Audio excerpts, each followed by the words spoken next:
Well, good afternoon, everyone. My name is Scott Clemens with Clackamas County's Public and Government Affairs Department. Welcome to today's Local Public Safety Coordinating Council meeting. Malcolm McDonald, Director of Clackamas County's Community Corrections, will be chairing the meeting. As always, there will be a public comment session available near the end of this meeting. Today, that will be at about 1:20 p.m. according to the agenda, although it may be sooner depending on how quickly we get through business. I'll prompt any members of the public on how to make a verbal comment at that time. You also have the option to send in a question or comment via email for me to read to the council. And you can go ahead and send those written questions or comments to this email address now. It's clacconews@clackamas.us. Again, clacconews@clackamas.us.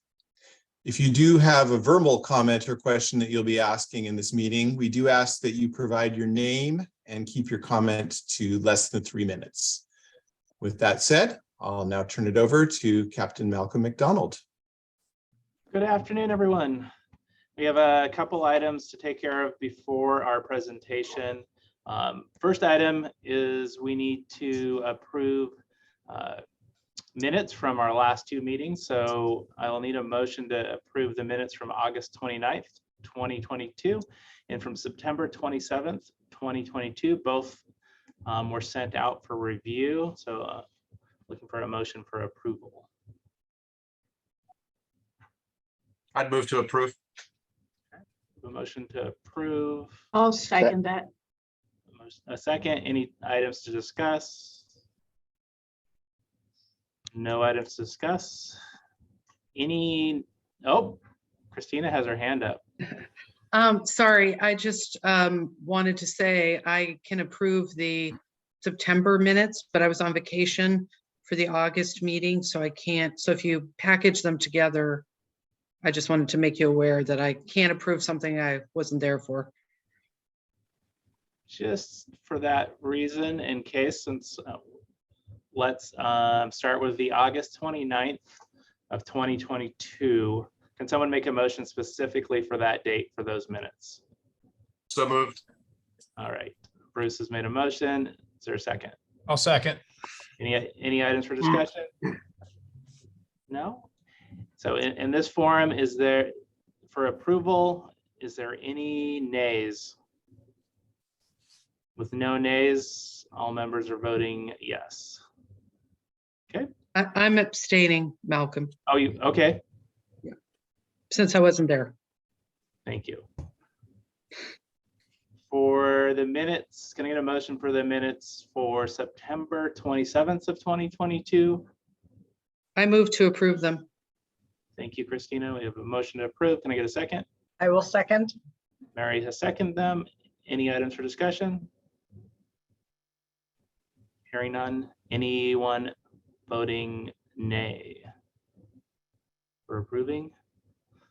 No nays, so that would make them all yeses for those present. Thank you. All right, now that the easy one's out of the way. Our second item is it is time to ask for nominations for chair and vice chair. We've had some previous discussion on this, and both the vice chair, Chief Schrimber, and myself have volunteered to stay in our position should the members we get a nomination. Obviously, it's up to the rest of the group to nominate. So I would nominate Malcolm for chair and the chief for vice chair. I would second that. So we have a motion made for myself, Malcolm McDonald, for chair, and for vice chair, Chief John Schmerber from Gladstone, as and we have a second from Christina, and Adam has his hand up. Yeah, I was just wondering if you could clarify how long the term is. Let me see, I have it here. 2 years. Thank you. Yeah. Okay, thank you. Any items for discussion? I'd just like to make a statement. Christina, go ahead. Our bylaws allow for people to be reelected who've already served. I think that the last 2 years have been, to say it's been extraordinarily difficult is an understatement. And during the last 2 years, Malcolm and Chief Schmerber have both taken on starting a new endeavor in this group, which was the formation and really launching of the work of the Advancing Racial Justice in Clackamas County in public safety. So I think there's been a really good start, and I've really appreciated Malcolm going after resources to be able to bring some outside consultants in to help us with grappling with some issues and trying to develop sort of a baseline of where are we at as a group. So part of my reason for seconding Bruce's motion is that I think there's been a great start made and there's been leadership shown. But in 2 years, with everything else we've had on our plates, I think we've only just begun, and I would like to see Malcolm and Chief Schmerber have an opportunity to carry this further down the road. So just wanted to say that, and also thank both of you for your leadership and the contributions you've made. It's you both have more than full-time jobs, like all. So thank you. Thank you, Christina. I appreciate that greatly. Further items for discussion or comment? For this, let's, could I get a verbal yes from everyone as we go through? I'll call your name and we'll have that for the record. And I'm just going to start as from the top of my screen over. I'm going to start with Mary Rumbaugh, Yes. Melissa Earlbaum, Yes. Christina McMahon, Yes. DA John Wentworth, Yes. Adam Freer, Yes. Bruce Starbucks. Yes. And do the chief and I just abstain, or can we vote? I think we can vote. I think taking a vote, right, Christina? Yes. Chief John Schmerber, Yes. Judge Langer. Yes. Thank you. And I vote yes. I think we got the formalities out of the way and all the, correct, Elizabeth? I'm not missing? Yes. All right. You are now the bachelor. No. Sorry. And Malcolm, I have to thank you. You've done the heavy lifting. I may have instigated things, but you've done the heavy lifting. It's all team here, all a team. We all have a role to play. I seem to bring a lot to the table because I have the community correction side of it. So I appreciate everyone being present for when I need things reviewed and voted on. And hopefully we'll add some more things to the table. So like you hear me say, it's not always about community corrections, even though it really is. It's all a system and we all work together to, make the community a better place and find solutions for those that are struggling at various points in our system. So a lot of hard work and a lot of items still to accomplish. But as Christina referred to, we've had a challenging couple of years with what the community and what we went through as a system and COVID and all those things. And I think we've made a lot of progress and still a lot of work to do. So I thank everyone for being here today and look forward to more meetings on this subject of the criminal justice system in Clackamas County. All right, let's get on to our presentation today. And today we have Ron Williams. He's the Director of Outreach from the Health, Justice, and Recovery Alliance. He's going to be he's been with us before and did a presentation on ballot measure 110 and where things are at. And he's here today to give us an update. Question, Ron, are you able to present? Yes, I can see that I have screen sharing capabilities here. Okay. The floor is yours and start where you'd like to start. All right, thank you.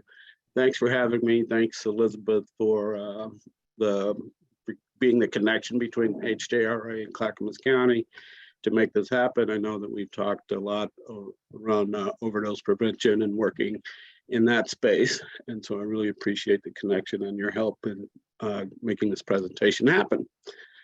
So my name is Ron Williams. I'm with the Health Justice Recovery Alliance. The Health Justice Recovery Alliance, I'm the Director of Outreach, and the Health Justice Recovery Alliance, its sole purpose. It was created after the ballot measure. It was formed after the ballot measure was passed for the sole purpose of working with decision makers and leaders and stakeholders in the community to ensure timely, meaningful, and full implementation of ballot measure 110. We're all Oregon-based. Here we have a staff of 4 folks, an executive director, government relations persons, media communications, and myself. I've been in Portland for over 35 years. I'm a person in long-term recovery as well. At one point back in the early 90s, I was homeless, jobless, penniless, and wondering what my life was going to be. I was able to find my way to recovery through some very key help from a person who had been down that road before, a peer and a mentor, and kind of that mentoring and peer connection, along with alcohol and drug-free housing, community-based alcohol and drug-free housing. Those are the significant and meaningful things that happened for me. So just to recap a little bit on ballot measure 110, it was passed in response to the overdose crisis that was happening here in Oregon. Back in before the law was passed, Oregon, and it's still the case that Oregon ranked 50th in the nation in terms of access to care, 3rd in the nation in terms of addiction rates. Quick way to explain ballot measure 110 is it removes criminal penalties for small personal use amounts of drugs in favor of a health-based, science-backed approach to substance use disorder. And I'm just going to go ahead and begin my presentation. I have a PowerPoint. And let's see. So the Health Justice Recovery Alliance, as I mentioned before, was formed to work with stakeholders, decision makers, community members for the sole purpose of ensuring timely and full implementation of ballot measure 110. One thing I'll mention that back in August, there was a poll that was conducted by an independent poll by Data for Progress that wanted to take the temperature of the voters in terms of ballot measure 110. And you could, of all likely voters, 58% still favor keeping the law in place. You can see that there's significant support throughout the state in every region, Metro, Central Oregon, Eastern Oregon. What folks like the most are the services associated with the law, the peer mentoring, the helping folks to get employment, keeping addiction recovery services funded is important to the voters. Also ensuring that the individual intervention planning and case management, safe housing, harm reduction, all those things are still very popular with Oregon voters. And that was from a survey of over 1,000 likely voters back in August. Early successes of ballot measure 110 were in during the 2021 legislative session, working with the Oversight and Accountability Council, the legislature, between the legislature and the Oregon Health Authority Oversight and Accountability Council, over $30 million was released early to provide support to organizations that really wanted to get services up and running. And also there were organizations that really needed an infusion of resources in order to stay afloat and keep their doors open. As a result of that $30 million, over 16,000 Oregonians, as reported by the Oregon Health Authority's own data collection, received services in the first 6 months of the implementation of the release of that $30 million. And that was in the first 6 months. Where that stands right now is that those were considered access to care grants. Those access to care grants under the ballot measure were extended through September. And the Oregon Health Authority is continuing to collect that data. There's a team at OHA is continuing to, like I said, collect that data. And the next report on oversight on the access to care grants will be forthcoming as early as this week. November 1st is the date that the OHA has put out, but they're gonna be letting folks know about the year-long data of the 18-month data of the access to care grants. Dozens of community providers are able to keep their lights on, maintain operations, and expand services with that initial $30 million investment. In addition to the $30 million investment, the Oversight and Accountability Council worked with the Oregon Health Authority to release over $265 million in behavioral health resource network grants to the community, ensuring that the services that are included in ballot measure 110 the funds are distributed to establish a behavioral health resource network in every county. So that's over $302 million that's been allocated to this point, which is 5 times more funding, non-Medicaid funding, been allocated to addiction recovery services in Oregon. And here's where things stand today. This kind of represents the status of the behavioral health resource network funding going out.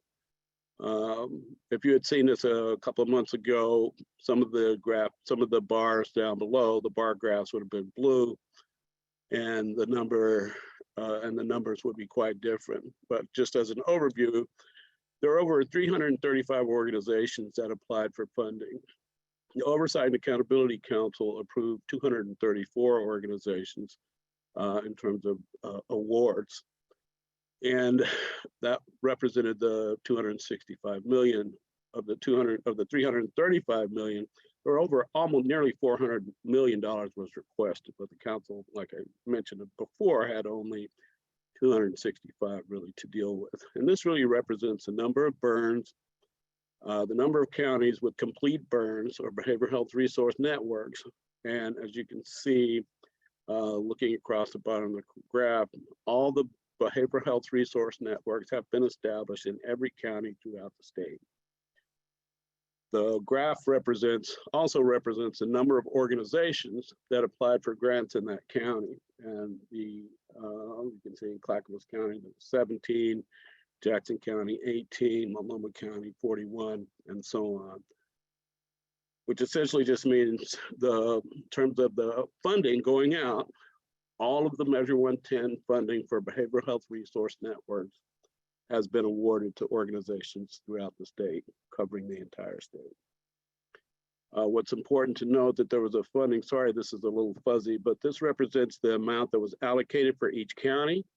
The Oversight and Accountability Council, working with the Office of Contracts and Procurement of OHA of the Health Systems Division, created a matrix to determine how much funding would go to each county.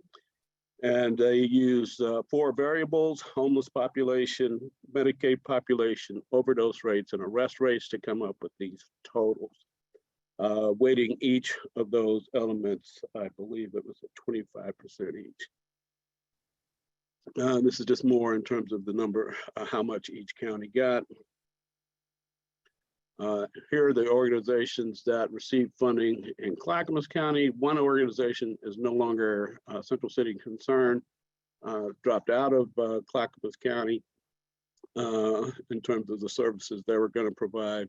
But this represents all the organizations in Clackamas County that have been awarded funding, including 4D Recovery, Cascadia Behavioral Health, Harmony Academy, Recovery Works Northwest, and others. And the total allocated to Clackamas County, awarded to Clackamas County programs and providers to complete a burn behavioral health resource network was $14.4 million. This is Multnomah County. You can see the population, Medicaid population, houseless population, arrest rates, and overdose rates. The allocation for Multnomah County was about $58 million. And then Washington County was $28 million in comparison. And so where the oversight and accountability, so all the funding has gone out, the behavioral health resource networks are being, they're being stood up. The programs are submitting their required memorandum of understanding, detailing how the behavioral health, each entity in the behavioral health resource network is going to coordinate, collaborate, refer, and ensure that anyone in the county can receive services. And the behavioral health resource networks are required to submit that memorandum of understanding to the Oregon Health Authority and Oversight and Accountability Council. And that's kind of where things stand with that. So the next phase, in terms of the council and the Oregon Health Authority overseeing the grants, we will see the Oversight and Accountability Council has the responsibility and authority to oversee grant performance, and they'll be evaluating compliance data, performance data, and financial data through reports. So they'll be reviewing that data, service delivery data, and required submission policies. There's like 9 or 10 policies, specific policies that the behavioral health, the individual entities have to provide, explaining how they're going to provide very specific care to specific populations to ensure compliance. In addition to the compliance, financial and performance data, there's additionally oversight through the Secretary of State audit reports. The Secretary of State's office issued actually an interim report back in June that I think I shared with you all before. And they'll be doing annual reports, monitoring and then reporting on the performance of the Oversight and Accountability Council, with a particularly key focus on the relationship between the Oregon Health Authority and the Oversight and Accountability Council. There'll also be additional consumer reports and other complaints that the OHA will review in order to ensure that things are moving ahead as the way they're supposed to, and folks are in compliance and meeting their obligations.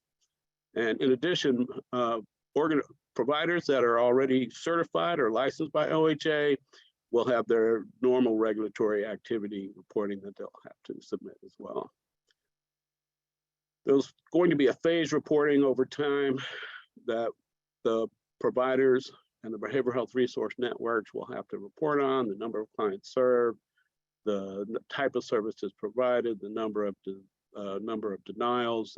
Those are just examples of the type of reporting. And then there's race, ethnicity, language and disability, and sexual orientation and gender identity data that will be collected, which includes client outcomes, service denials, delays, wait times, duration of services. So the oversight process is beginning in earnest now that all the funding is going out. So the Oregon Health Authority will be reviewing the data and reporting that data to the Oversight and Accountability Council. And based on that data, the Oversight and Accountability Council will follow up with grantees. Just to ensure that there's quarterly reporting that's going to be required. Grantees have to report expenditures based on budget category in terms of personnel, training, and services, and then expenditures in the areas that are being funded: screening and behavioral health needs assessment, intervention planning, low barrier substance use disorder treatment, peer services, housing services, harm reduction, intervention, supplies, and activities, supported employment, mobile and virtual outreach. These are all the services that folks have agreed to provide in each county, in each behavioral health resource network, by each entity, by the entities that are signing the agreements to coordinate and collaborate. And so there'll be quarterly expenditure reporting. And this just kind of goes back to what I said a moment ago regarding the Secretary of State's office examining the effectiveness of the funding, ensuring that the grantees keep accurate books and records and so on. And those audits will help the Oversight and Accountability Council to continue to monitor and make decisions based on grantee performance and compliance. And that pretty much completes the presentation. It's just today, I just wanted to do an update to let folks know that all the funding is out, the compliance is happening, the oversight is happening, and the organizations are effectively beginning the services as we speak all over the state. You're on mute, Malcolm. Yes, I was on mute. Thank you for the presentation and the update. I'm going to open it up first to the committee for questions before we do any public. And I have hands up starting. I'm going to go to the top of the screen and start with Christina McMahon, the Juvenile Department Director. Thanks, Malcolm. Thank you for that presentation, Ron. And I do have some questions. What in your presentation, you talked about the number of folks served. Do you know what the number of juveniles that have received services through the various burns is? That's my first question. My second question is, what is the future state planned for investments in serving juveniles, the youth population? Obviously, you heard Malcolm say I'm the Juvenile Department Director in our county, and I spend a lot of time talking to my peers in the other 35 counties, and there is significant concern about youth being left out of this equation and what the long-term impacts are going to be. We're already seeing some pretty concerning impacts and overdose deaths. So that's why I'm asking both of these questions. So what I can say about youth services is that ballot measure 110 was silent on youth. However, Senate Bill 755, the Senate Committee on Judiciary and Ballot Measure 110 implementation, the Senate Committee convened a work group of 3 work groups, actually, a main work group, a criminal legals work group, and a health and recovery services work group, and worked through ballot measure 110 and made some pretty good edits or changes to the law, or they enhanced the law. Essentially, they added clarity, they provided detail, and addressed some of the silences of the law. And Senate Bill 755 included added youth to the ballot measure 110 services, and also established that the ballot measure that youth would be directed to juvenile court, and in juvenile court they would be able to enter into an accountability agreement in the court. And the Oversight and Accountability Council approved many youth services programs, including Rimrock and other services throughout the state, Youth Era. There is funding for youth programs in ballot measure 110, and I don't know the total number of entities that were funded that were specific youth organizations, but there were many. And so youth are included in ballot measure 110. The funding is available for organizations that submit an applications and submit for grant funding. And I think that's the extent of what I could say about it. Yeah, I don't think that has, when you were going through the county allocation by county, and I saw that Clackamas County got 14 million. And then I know you said there's a formula where each of the 4 criteria are weighted. So unfortunately, I don't think that formula really captures the experience in Clackamas County being part of the metro region and having a lot of issues from Multnomah County that cross over into our borders. So when I live in Marion County, and I saw that Marion County and Lane County, who are both smaller than Clackamas County, received significantly more funding than Clackamas County did. I'm very concerned. We're seeing a massive increase in substance abuse at a much younger age with the juvenile population that we're working with. We, by self-report from January 1 through July 31st of this year, the kids who come into our 24-hour juvenile intake and assessment center by self-report. They don't even have to answer these questions. 46% of them admitted to using mostly drugs, and often drugs and alcohol. So, and most of them talked about starting their use at the ages of 11, 12, and 13. So I understand what the intent is, but I don't think that it's actually been able to be realized in the juvenile world in the same way maybe that it is starting to be realized in the adult world. So I just wanted to put that out there. Christina? Yeah. Judge Langer, you're next. Thank you. Mr. Williams, thank you so much for coming to talk to our group, because it's not clear to me that the Health Justice Recovery Alliance has an obligation to give us updates, because you're sort of a separate organization, as I understand it. So one, I really appreciate you compiling information so that we know how things are rolling out. And I appreciate that you're taking accountability to me, and accountability, like including to communities that you don't represent or are paid to provide updates to. I'm also curious what you think in the next legislative session are going to be some of the biggest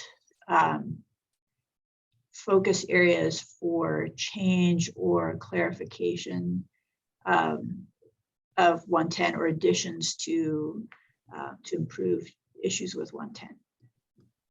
Well, just in terms of the, well, thank you very much. I appreciate your comments regarding the Health Justice Recovery Alliance. We are, you know, an independent, nonprofit, community-based organization that just is out here wanting to help people understand the law and help with informing people about how the communities are going to benefit and what the services are and who they're going to help. And so thank you for that.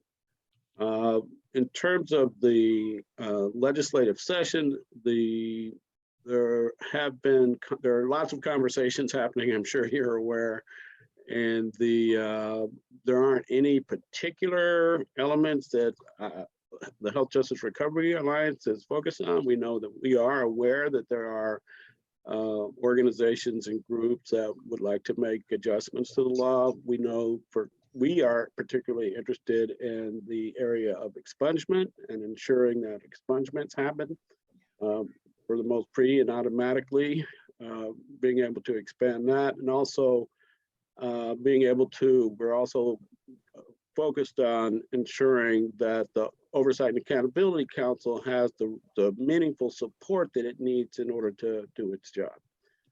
And I'm sure folks were aware that over the past, that the Oregon Health Authority wasn't particularly, didn't really know how to support a community-led process.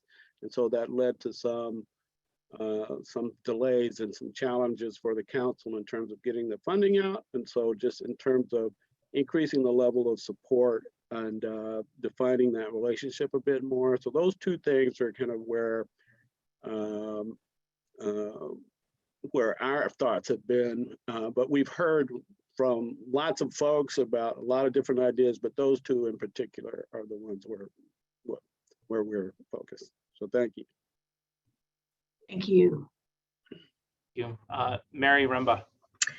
Hi, so Mary Rumba, Behavioral Health Division Director for Clackamas County. I just thought if I could take just a couple of minutes to actually share what's actually happening on the ground, even though Clackamas County is not a recipient of the Measure 110 dollars. I was actually asked by Director Pat Allen to convene the 17 entities. So there are not 17 burns, there is one burn made up of 17 entities. It has been an amazing opportunity and an amazing challenge to try to bring 17 entities together to think about how do they lift up a 24/7 peer-run screening line, how do they agree to a low barrier screening tool so that individuals can actually get referred. This is not the fault of 17 committed agencies. This is really the structure of not choosing to have something like a hub and spoke application where you would have had one entity receiving the contract with OHA, and then they contract out or subcontract out the 7 dimensions that Ron shared.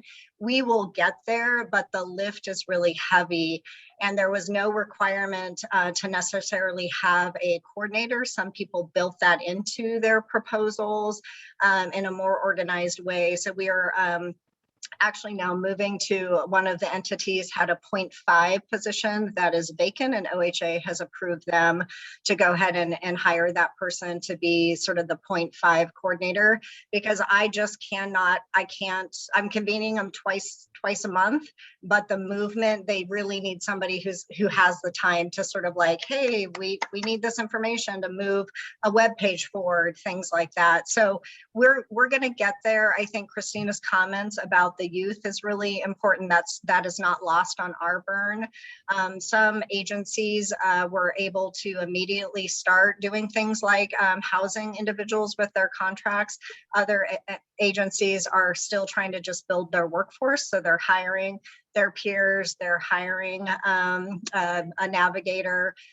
So my hope over time is that there will be some really great communication about the services that are happening here in Clackamas County. We're certainly, as a burn, we're certainly committed to getting the message out there, as we don't actually want you to get a citation because you've engaged with law enforcement. We actually want to promote whatever ends up being the phone number, so that you can get services, knowing that you can also still, call Lines for Life and do their screening to get your citation waived. So we're really hoping to make sure that there's no wrong door to get folks through the doors. And there's still a lot of work to do. I'm sort of grateful we only have 17 and not 41 agencies like there are in Multnomah County, and they're going to form 5 different burns. So there's a lot of work to do. I just think structurally, I wish that we could have maybe done it a little bit differently. But again, the commitment of these agencies is right there. They really do want to make a difference, and they want to be successful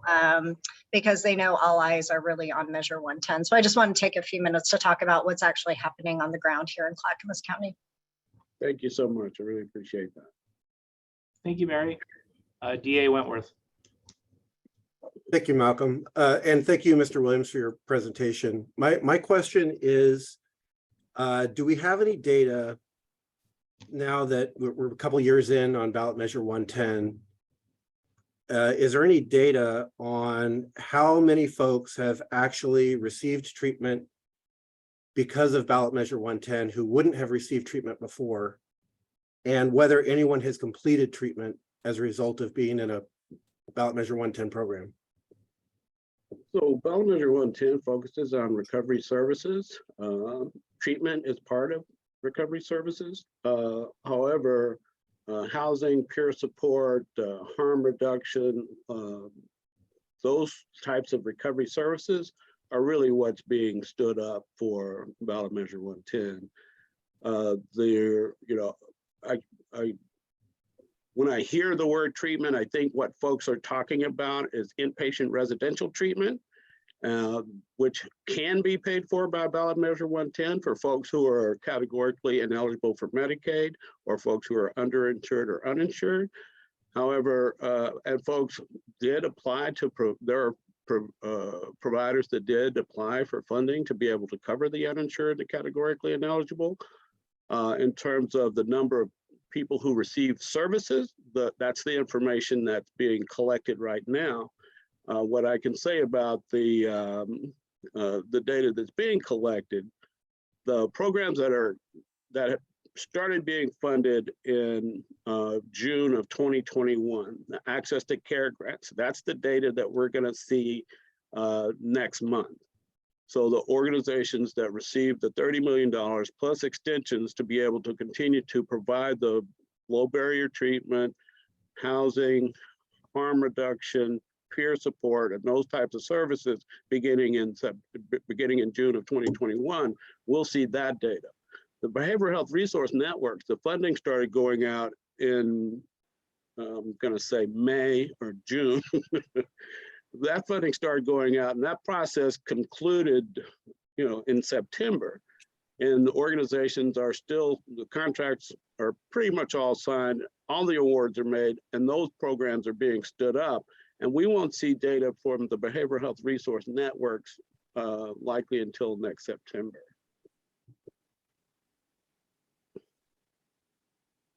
So there's no data to be seen yet, is, Yes, there's data on the 16,000 from the Access to Care grants.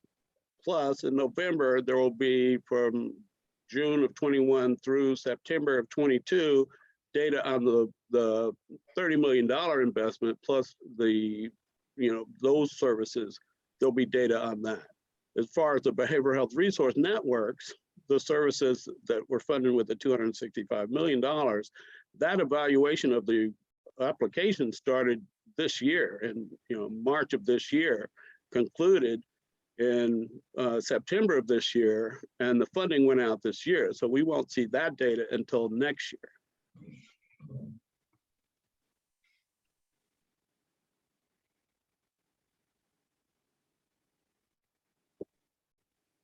so can I follow up with that?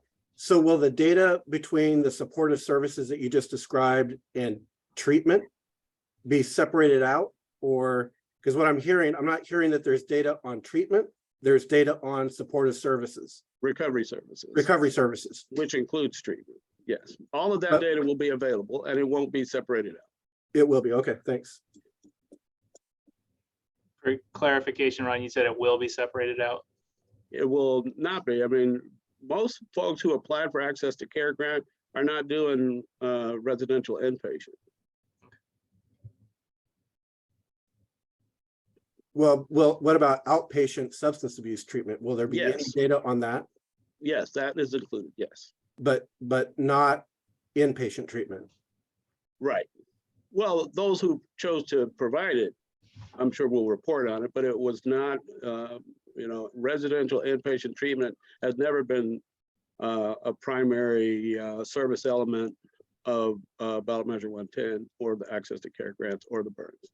Right, so there were those 7 dimensions, John. It was like peer service, housing, low barrier, treatment, outreach.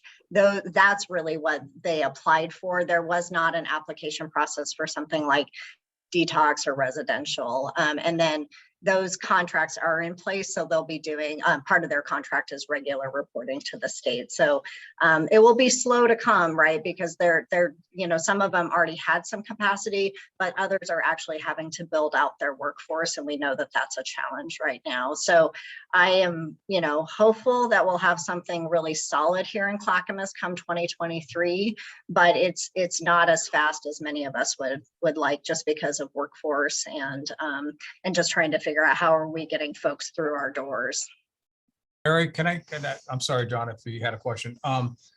I don't want to lose this. Mary, when you talk about the housing, and Ron, when you talk about housing, take Tequila Springs, for example, here in Gladstone. Is that doesn't have anything to do with the housing component? Because it seems to be, there always seems to be a nexus with addiction and homelessness and so on. So when you're talking about that, I may be getting that mixed up. Yeah, the housing providers that received Measure 110 dollars, these tend to be 5-bedroom sort of group home programs. Tequila Springs is not part of this model. Obviously, that I am aware of that program, Chief. So this is pretty low barrier sort of recovery housing that we would expect to see. And some of these providers are frankly a provider called Transcending Hope, brand new to us, never known to us. So we're also learning sort of what they're doing here in the county as well. Thank you. Yeah. I have my own question, and maybe it's for clarification too. We're showing this as like Multnomah got funding, Clackamas, Washington, but I want to make sure and clear that if some of these providers in Multnomah span the Tri-County area, there's not a restriction on where the individual has to go to receive services or who can provide services with this funding. If they provide services in all 3 counties, they could provide the service here and not be part of our burn. Would that be? I'm not sure I'm following that, but. No, if I'm following it, Ron, So let's say you're 4D recovery and you've decided to be a burn in all 3 counties, you actually had to apply separately in all 3 counties. So that doesn't mean, we know our population crosses our county lines. So, but the expectation is that the 14 million invested in Clackamas County is here to serve Clackamas County. That's So, exactly right. because each burn is going to just look a little bit different because of the makeup of the providers. But an individual they can just pick a program wherever it's located. So if there's someone in need, someone that was seeking services, they don't need, if they happen to seek someone in Multnomah County but live in Clackamas County, they're not going to be redirected, are they? That's a really great question. I don't think that we have, I certainly think from a logistics, that would be our hope, that nobody would ever be turned away from services regardless, because as you'll see, as we better understand how each burn is set up, it's not cookie cutter. Some people have a way more housing than others. We have a lot of peer services compared to housing. So I would think if somebody actually needs housing and that's where they need to get it is in Multnomah County, I would hope that Multnomah County burn would not turn that person away just because they show a Clackamas address. But that's the first round I've heard somebody actually ask that specific question. So that might be a good clarification. I mean, Yeah, I don't think there's a residency requirement there's no residency requirement that the services you receive have to match your county address. That's just not something that was considered. it's just a point for the consumer of this understanding that they don't need to be. Yeah, the theory is no wrong door, and that's Yep. kind of the backdrop to it, so. All right. Is there any further questions from the group before I open it up for a public? Yeah, Malcolm. Oh, go ahead, Chief Straight. And if I missed it in the previous discussions, let me know. Is there like a definition sort of what success will look like with Measure 110 data that folks generally agree on? And is overdose data one of those main metrics? And are there other metrics to measure success? I agree that access to care is super important, but I'm just wondering how we define and measure and look for success with the program.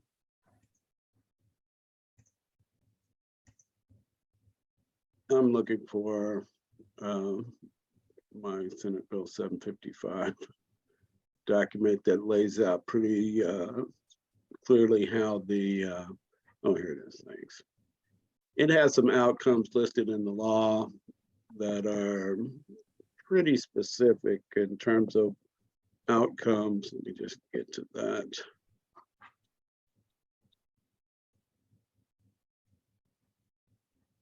Sometimes it takes a minute for me to get to it.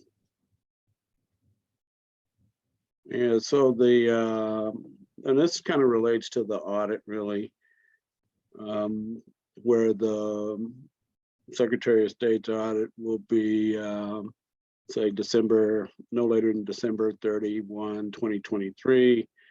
The division shall do a real-time audit as prescribed by the division, which will include assessment of the relationship between the Oversight and Accountability Council and the OAC and the Oregon Health Authority.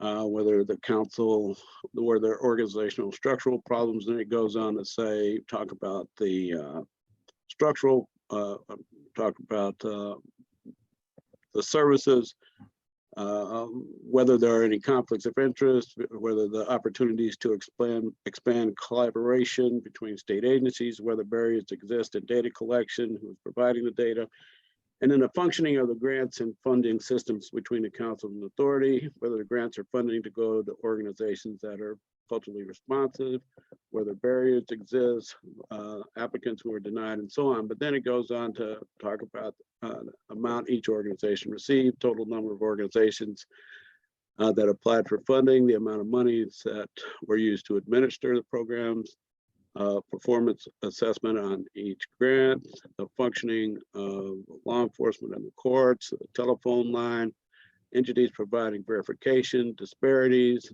and then it gets into whether outcomes for individual receiving the recovery services, whether the care increased the number of alcohol and drug service providers, and whether the number of providers increased, the number of culturally specific programs increased, overdose rates have decreased, access to harm reduction has increased, more individuals are accessing treatment than before, access to housing has increased, and so on and so on.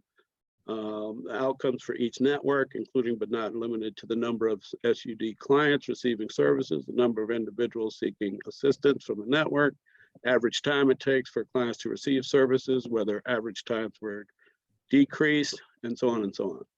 And so that's all in Senate Bill 755 in terms of laying out outcomes.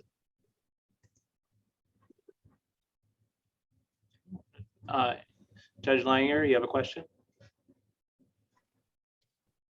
I do, thanks. I am wondering, Mr. Williams, if you can speak to, I think there's a national effort underway, or there's been some funding allocated nationally to do maybe a comparison between the outcomes of Measure 110 in Oregon and outcomes of different kinds of interventions in, in drug possession or criminal conduct of people who have addiction issues. I think I read something about Arnold Ventures having put money in. Do you know anything about that? Because I think that some of that kind of data will be really interesting and speak to perhaps some of the questions that DA Wentworth and others have voiced. Do you have any information on that? I don't have information on that. I am aware that the Portland State Department of Criminology and Criminal Justice received a study from the National Institute of Justice to review conduct a study regarding the number of calls for service over the past 2 years. And that's the only data that I'm aware of. As far as entities looking to replicate what's happening in Oregon, I know that I've participated in conversations with folks with the Sentencing Commission in Vermont. We were just recently part of the Oversight and Accountability Council. Tri-chairs were recently a part of a conversation with the Canadian Minister of Health, who legislatively issued a moratorium on low-level possession PCS charges, and then invested $600 million in the next year for recovery services, primarily focused on harm reduction. So I know that there are other entities that are looking to, and she was here just for the purpose of learning from the Ministry of Justice, and her staff was here to learn about the Oregon experience. I know they had a meeting with Director Allen and the governor's office and others, in addition to meeting with the Oversight and Accountability Council. So I am aware that there are entities, but the particular program that you're talking about, I'm not familiar with. Yeah, well, I appreciate that this is so momentous, and there are probably gonna be things about it that go really well and some things about it that we, that ultimately need to get addressed in some way. But even though the data is going to be a little slower in coming out because of the timing with which some of this money got dispatched based on all the startup challenges of standing up a new program in Oregon, I think it'll be really helpful to have robust data. So I'm glad to hear you talking really encyclopedically about a lot of the ways in which we're trying to gather data. So thanks. Thank you. All right. Anything before we open it up for public comment? Hearing none. Scott, can you take us to the next step? I sure will. Everyone, this is the public comment section of the meeting. If you have a comment you'd like to make, you have two options. You can raise your hand in the chat and you'll be able to make a comment. You won't appear on screen, but the committee members will be able to hear you. Or you can send your comments to our email address, clacconews@clackamas.us. Please be sure to keep your comment under 3 minutes. So with that, if you have a comment you'd like to make, please raise your hand in the chat. And I'll also be checking to make sure any email comments are read.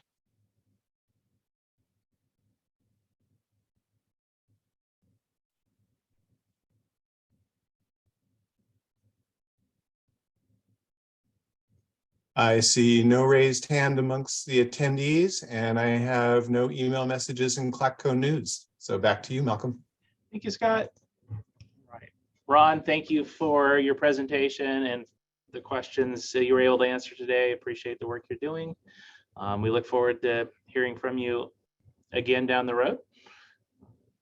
Yeah, I'm happy to be here and happy to come back, and thank you all for a great conversation and allowing me to be here. Well, with no further items, I'm going to adjourn the meeting. Everyone have a great day. Thanks, bye.